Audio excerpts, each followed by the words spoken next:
Bienvenidos de nuevo. Es un placer que podamos nuevamente encontrarnos para continuar estudiando acerca de la oración del apóstol Pablo y de cómo él generó pautas que hoy en día todas las iglesias y creyentes podemos seguir. En esta ocasión vamos a desarrollar un fragmento que tiene que ver con la oración en particular por la misión. Para ello vamos a basarnos en la epístola de Pablo a los romanos, porque esta es una epístola que aun cuando comúnmente la asociamos con un contenido doctrinal, el cual por supuesto contiene, en particular tenemos que considerarla como un documento misional porque brota desde el entorno mismo del hacer misión en la intención que el apóstol Pablo tiene para poder ir hacia España y poder desarrollar un nuevo proyecto misionero ahí después de que ha estado trabajando particularmente en Asia Menor y en Grecia. Entonces, ahora el apóstol Pablo, ya un poco con mayor experiencia misionera, intenta desarrollar un proyecto nuevo, donde Roma será solamente un punto de conexión para poder ir hacia España. Bien, acerquémonos un poquito más a ese texto y veamos algunas de las cosas que son centrales para la vida de la iglesia. En primer lugar, el tema de la misión es central en el tema en Jesús. El ministerio de Jesús tiene que ver justamente con eso, con la misión. Entonces, debemos de considerar que todo es en derredor de la misión en el ministerio de Jesús. Y si es solamente en Jesús, podemos observar entonces que todos los textos del Nuevo Testamento realmente son textos particularmente misionológicos, es decir, que están enfocados en la misión de la iglesia. Los evangelios realmente no se escribieron simplemente para contar una historia, sino que tienen una característica particular que podemos seguir en el Evangelio de Juan, para que estas cosas se han escrito para que nosotros creamos. Entonces, el concepto no solamente es transmitirnos una historia, sino que podamos venir a la fe en Cristo Jesús. Entonces, los textos del Nuevo Testamento tienen ese carácter. Si hablamos de las epístolas, ocurre exactamente lo mismo. Las epístolas son documentos que surgen en las necesidades misioneras de las iglesias que en ese momento están en desarrollo, y es a partir de ahí que se van a desarrollar los proyectos. Entonces, si los textos del Nuevo Testamento y la misión de Jesús tienen ese carácter misionológico, es importante hoy señalar que la misión hoy en día es vista como algo aparte, como algo adicional a la iglesia o incluso como algo que ocurre fuera de la iglesia, no necesariamente como algo que forma parte de la identidad misma de la iglesia. La verdad es que la misión de la iglesia es parte de su propia identidad. Incluso también el otro tema, hablar de la oración, en la mayor parte de las ocasiones es reducido el concepto de la oración. Es decir, sí se ora en las iglesias, generalmente, por ejemplo, los domingos, donde el pastor va a recibir una gran cantidad de motivos por los cuales orar. O quizás en algún momento algunas iglesias mantienen todavía un culto de oración a mitad de la semana probablemente, y donde la realidad es de que la inmensa mayoría de los congregantes no asiste. Es decir, la mayor parte de las iglesias que tienen algún tiempo de oración en particular durante la semana, la realidad es que ocupan 10 a 15% de los congregantes, y los demás solamente van a asistir el domingo. En ese sentido estoy considerando que la oración llega a tener un papel reducido en la vida de la iglesia. Pero la verdad es que los textos del Antiguo y del Nuevo Testamento, particularmente del Nuevo Testamento, nos hablan acerca de orar por la misión. Eso es una dinámica que forma parte importante. Claro, cuando se trata de un misionero uno pensaría que eso es normal, pero la realidad es que tiene algunas características muy peculiares que al irlas viendo vamos a ir observando cómo a partir de la epístola de los Romanos, que es el texto que nos va a servir de base, cómo a partir de ellas se van a ir generando 5 principios que creemos que son importantes para la vida y la misión de la iglesia. Vamos al primero de nuestros textos, Romanos capítulo 1, verso 8. En primer lugar, por medio de Jesucristo doy gracias a mi Dios por todos ustedes y porque su fe se difunde por todo el mundo. Entonces, observemos cuál es el concepto. Incluso en la gratitud se depende de Dios. Es decir, la oración implica de una o de otra manera, yo diría de todas las maneras, realmente implica que estemos sujetos a la voluntad de Dios. Entonces, nuestro primer principio acerca de la oración, para que esa oración tenga ese carácter misional, es una oración que debe de carecer de egoísmo. Eso es algo esencial para la vida de cualquier discípulo.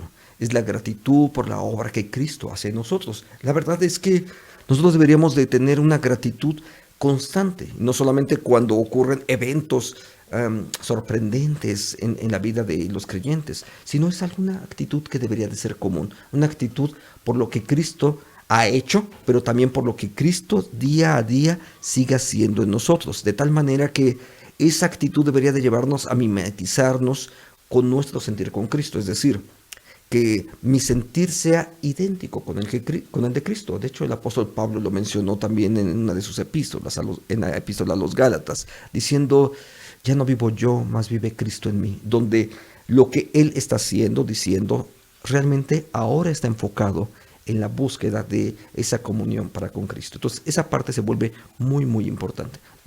Si podemos seguir, se trata también de ver de una gratitud que surge por el gozo de ver que la obra sigue creciendo. ¿Saben? Necesitamos escuchar más, con mayor frecuencia, más buenas noticias. Y debemos de aprender a sentir gozo por ello. De saber que de pronto en la iglesia cercana las cosas están creciendo.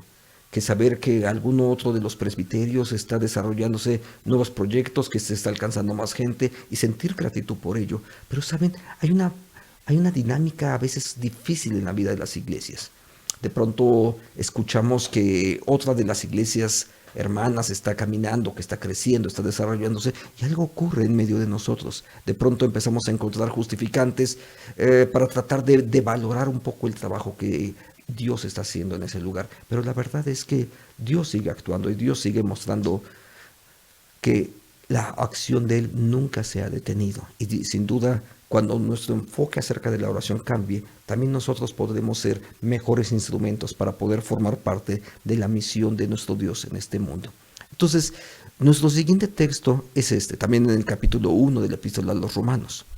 Dios, a quien sirvo con todo mi corazón, predicando el evangelio de su Hijo, es testigo de que los recuerdo siempre en mis oraciones y de que en ellas le ruego que, si es su voluntad, me conceda por fin pueda ir a visitarlos. Romanos 1, 9 y 10.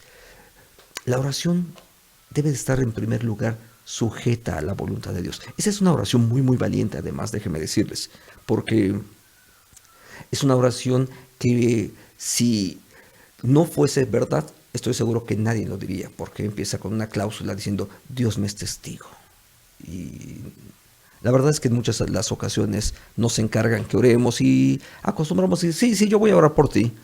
Pero no siempre ocurre eso. No siempre ocurre que cada una de las solicitudes de oración que nos hacen, que nos llegan a través de las redes, efectivamente estemos tomando tiempo para la oración. Y ese sentido es muy, muy importante. ¿Por qué? Porque la misión es la forma en cómo nosotros seguimos la voluntad de Dios. ¿Quieres saber que una persona se encuentra de verdad siguiendo la voluntad de Dios? Eso es muy sencillo. Lo vas a encontrar involucrado en la misión, de una o de otra forma, pero va a estar involucrado en la misión. ¿Por qué? Porque si está cumpliendo con la voluntad de Dios, y la voluntad de Dios tiene que ver con la redención de los seres humanos, la redención de la creación, de una o de otra manera vas a encontrar a esas personas que están siguiendo con la voluntad de Dios, lo vas a encontrar metido en algún aspecto de la misión. A veces va a ser como un donador, en otras ocasiones será como evangelista, en otras como misionero, como maestro, en algunas otras ocasiones será esa persona que está orando constantemente por el apoyo o apoyando a los proyectos misioneros, de una u otra manera, pero va a estar involucrado. Y es más, la realidad es que muchos de ellos van a estar involucrados en más de una forma. ¿Por qué? Es muy frecuente que la persona que está orando por misiones también esté apoyando económicamente, no solamente ora, sino que apoya económicamente, y si es posible también está involucrado y pone su tiempo, sus talentos, sus dones, todo lo que Dios le ha dado, lo pone ahí para poder cumplir así con la voluntad de Dios. Entonces, ser sujetos de misión es también nuestra propia preparación para ser instrumentos de Él. Entonces, esa es una acción, si puedo decir, que ocurre simultáneamente, donde al tiempo que lo hacemos, es también al tiempo mismo que estamos desarrollándolo para otros. Nosotros recibimos, pero también nosotros damos. ¿Por qué? Porque entendemos que en lo que hemos recibido por gracia, también lo vamos a dar por gracia. Esa es la forma en cómo también nosotros nos sujetamos a la misión. Y esto nos lleva a nuestro segundo principio para una oración misional. Se trata de ser perseverantes en la intercesión. Orar es entonces también perseverar en la comunión con Dios, y esa comunión con Dios necesariamente nos lleva a comunión con nuestros demás hermanos. Entonces, antes que enseñanza y obra social, se trata de que nosotros mismos dependemos de Cristo Jesús. Quiero que recordemos esto. Una, no hay obra que podamos realizar desconectados con Cristo. Eso no es posible. Entonces, cuando enseñamos, cuando predicamos, cuando hacemos obra social, cuando hacemos labores de salud, etcétera, cualquiera de ellas, lo que antecede a todo ello tiene que ver con la comunión con Cristo. ¿Por qué? Porque si no, simplemente se trata de altruismo y no de ministerio. Y el altruista puede dar sin sentir ni pasión ni sentir nada por las otras personas. En cambio, cuando se trata de una misión es que estamos interesados genuinamente en ayudar a aquellas personas a las que estamos compartiéndoles no solamente la palabra, no solamente los alimentos, sino compartiéndoles nuestra propia experiencia de estar en Cristo Jesús. Entonces, la misión es el resultado directo de la comunión con Cristo Jesús. Vuelvo otra vez al punto que hace un momento atrás mencionaba. Si las personas están en comunión con Cristo, necesariamente van a participar de la misión de una o de otra forma. Esto nos hace ver también nuestro tercer principio acerca de la oración misional. La oración, en primer lugar, entonces, nos hace depender de Dios. Y ejercemos todos los ministerios, no de forma aislada, sino en dependencia. ¿En dependencia de qué? En primer lugar, por supuesto, de Cristo Jesús, porque no podemos ni actuamos de manera propia. Servimos con los recursos de Dios, actuamos con los recursos de Él. Las oportunidades Dios nos las da. Entonces, en todas las ocasiones es Dios el que está ahí presente. Así es que siempre los ministerios son en función y en dependencia de Cristo. Ahora, no solamente en dependencia de Cristo, sino también en acompañamiento y en dependencia de las iglesias de las cuales cada uno de nosotros formamos parte. Entonces, servimos así, donde Él quiere, cuando Él quiere y como Él quiere. Porque se trata de hacer la obra de Él, no la nuestra. El proyecto, la misión es de Dios, no es nuestra. Entonces vamos, servimos, apoyamos, cualquiera de las distintas áreas que hagamos, finalmente las hacemos en función de donde Dios quiere que lo hagamos. Nuestro tercer texto nos muestra esto. Oramos para que otros sean bendecidos. Veamos Romanos capítulo 1, los siguientes versículos 11 y 12.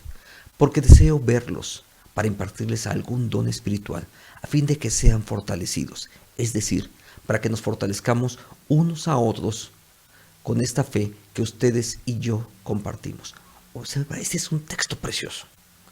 No está pensando en ir a hacer una visita de carácter turístico. El apóstol Pablo no está pensando en ello. Se trata de la misión y quiere ir justamente para poder apoyarles de alguna manera en el crecimiento que esos creyentes en Roma están desarrollando.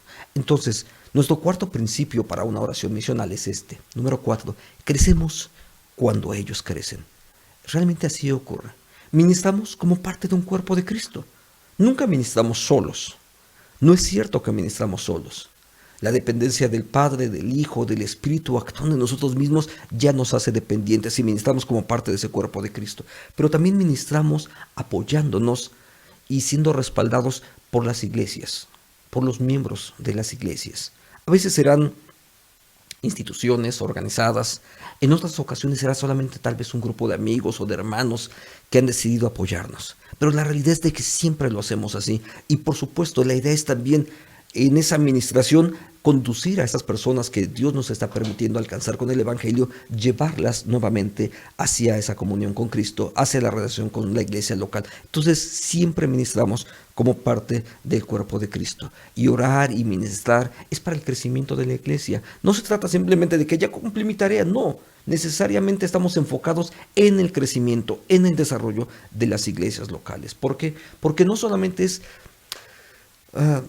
predicar el Evangelio por sí mismo. Alguna vez escuché a un hombre que decía, yo soy de la Iglesia Universal. Y yo pensé, la primera vez que lo escuché, dije, bueno, es que yo entiendo que a lo mejor hay una iglesia que tenga ese nombre. Pues no, yo voy aquí, voy allá. No, pertenecemos a una iglesia local. nos asociamos ahí. Y esa iglesia local tiene un papel importantísimo, no solamente porque nos es referente y porque nos sirve de apoyo, sino también porque es a esa iglesia donde nosotros tenemos que llevar a esos nuevos discípulos para que ahí se fortalezcan, crezcan y para que ahí también ejerzan los dones y los ministerios que Dios también a ellos les ha dado. Entonces, es el servicio mismo el que genera crecimiento en nuestra iglesia y en nuestra propia vida. Es más, déjame ponerlo en estos términos. ¿Quieres crecer? ¿Quieres crecer en tu propia fe? El servicio es la mejor forma de hacerlo. Si quieres crecer, hay que empezar a servir. No hay mejor forma que produzca crecimiento espiritual, relacional, emocional en nuestra vida. No hay mejor forma que crezcas en el conocimiento de Dios, de las Escrituras, sino cuando empiezas a servir. Porque entonces vas a tener que profundizar en tu propia relación con Cristo, vas a tener que profundizar en el conocimiento de la Biblia, vas a tener que profundizar en las relaciones con tu propia iglesia para poder servir y poder ministrar a otros. Y eso va a generar un desprendimiento de ti mismo, una baja en nuestro propio ego para que Cristo crezca en nosotros mismos. Entonces, si quieres crecer, sin duda la mejor forma de proveer crecimiento para nuestra propia vida es cuando nosotros ayudamos a otras personas. Entonces, nosotros también no solamente ayudamos, sino también debemos de reconocer esto. Nosotros también necesitamos ayuda. Lee esto conmigo. Pero les ruego, hermanos, por nuestro Señor Jesucristo y por el amor del Espíritu, escucha esto, lo que dice el apóstol Pablo, el súper predicador que ha levantado iglesias por todos lados. Escucha lo que él está diciendo, que me ayuden con sus oraciones a Dios por mí. Y uno pensaría, este las sabe todas, tiene todas las capacidades y sin embargo está diciendo, por favor, hermanos en Roma, ayúdenme. Y necesitamos las oraciones de ustedes. Cualquier misionero las necesita, cualquier predicador, cualquier maestro de escuela de formación cristiana. No importa el área donde estemos ministrando, tal vez sea dando la bienvenida a los nuevos miembros, tal vez sea apoyando en la evangelización, en la cocina, hasta en las labores de limpieza, no importa en cuál área estemos ministrando. Pero finalmente, todas esas funciones distintas contribuyen al crecimiento de la iglesia y al testimonio de las iglesias locales en medio de la sociedad donde Dios nos ha puesto. Todo eso contribuye. Y yo les puedo decir esto, necesitamos el apoyo de ustedes en oración. Porque si no está Dios obrando a través de nosotros, no podemos hacer absolutamente nada. Entonces, el apoyo en la oración es imprescindible para todos nosotros. Sigo con el texto, para que sea yo librado de los rebeldes en Judea, no solamente por los peligros que están presentes, sino por las situaciones que se van generando en el día a día y la necesidad de depender nosotros mismos acerca de Dios. Sigo con el texto, y que la ofrenda de mi servicio a los santos en Jerusalén sea agradable, para que por la voluntad de Dios llegue a ustedes gozoso y pueda descansar entre ustedes, que el Dios de paz sea con todos ustedes. Amén. Nuestro quinto principio para una oración misional es este: orar pidiendo protección y unidad. A los discípulos nos fue dado dos privilegios, dicen las Escrituras. El privilegio de predicar el Evangelio, pero también el privilegio de sufrir por el Evangelio. Son dos privilegios enormes que Dios nos ha dado y que no todo el mundo tiene oportunidad de experimentarlos. Probablemente porque no estamos dispuestos a hacer las cosas que Dios quiere. Pero tenemos que pedir que Dios nos bendiga para ello. ¿Por qué? Porque cuando tú predicas el Evangelio, habrá gente que incluso se va a molestar. Algunos que han sido tus amigos, tus vecinos, cuando empieces a predicar el Evangelio, algunos de ellos lo van a recibir con gozo, pero otros se van a molestar. Es más, incluso hacia el interior de las iglesias, de pronto alguien puede empezar a sentir un poco de envidia por lo que Dios está haciendo a través de ti. Y hay alguien que lo va a experimentar y puede generarse rechazo y hasta a veces tratar de limitar las oportunidades de ministerio que Dios te ha dado. Sin embargo, Dios seguirá usando tu vida cuando tú dependes de Él. Y esa es una promesa que Él ha dado, de que cuando nosotros estemos en misión, eso dice las Escrituras, entonces Dios estará con nosotros todos los días hasta el fin del mundo. ¿Por qué? Porque estamos en misión. La promesa de Él está justamente expresada en esos términos. Entonces, servimos desde diferentes plataformas, pero también todos somos parte de un mismo equipo. No importa si alguno está predicando localmente y otro usa las redes sociales y otro lo hace en los hospitales, en la cárcel, y eventualmente de pronto hay quienes unos a otros descalifican los distintos proyectos misioneros. Pero sabes, todos formamos parte de un mismo equipo. Algunos van a predicar en el campo, otros en las ciudades. Otros lo harán como yo en este momento a través de un estudio y quizás frente a una cámara para poder compartir con ustedes en este tiempo. Sin embargo, no importa en dónde estés. Algunos lo harán directamente en los parques. No importa en dónde estemos.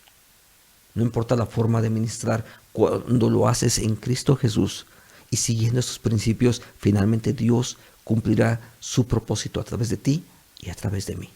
Dios lo hará. Entonces, todos formamos parte de un mismo equipo. Que Dios te bendiga y recuerda orar, incluso también por mí, porque también sin duda yo también necesito de tu oración y de tu apoyo para poder continuar sirviendo. Dios te bendice. Amén.